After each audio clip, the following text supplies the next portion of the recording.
Hi, this is Queen from AEvent Support.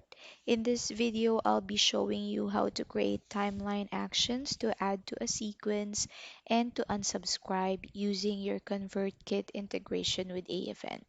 So to start, let's log into our AEvent account. From the dashboard, let's open the timelines page. And from here, let's open your timeline. Will be directed to the page where we create timeline actions. So you'll just have to click on the create action button from the upper right hand side.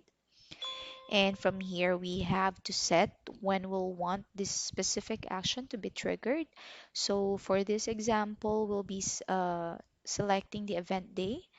And since this is an add to sequence action, I'll be setting it 5 minutes after the webinar has started. So I'll be targeting the attendees of the webinar.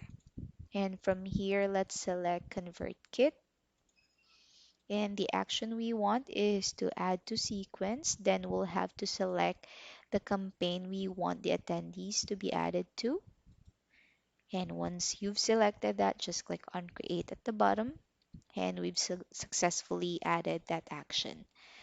The next timeline action I'll be showing you how to create is the unsubscribe action. So again, let's click on create action from the upper right hand side.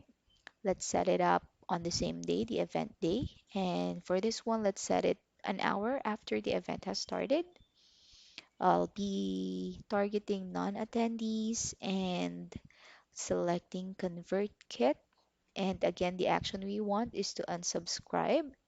So we'll be targeting non-attendees to be unsubscribed an hour after the event has started. So just click on create at the bottom and we have successfully added that action.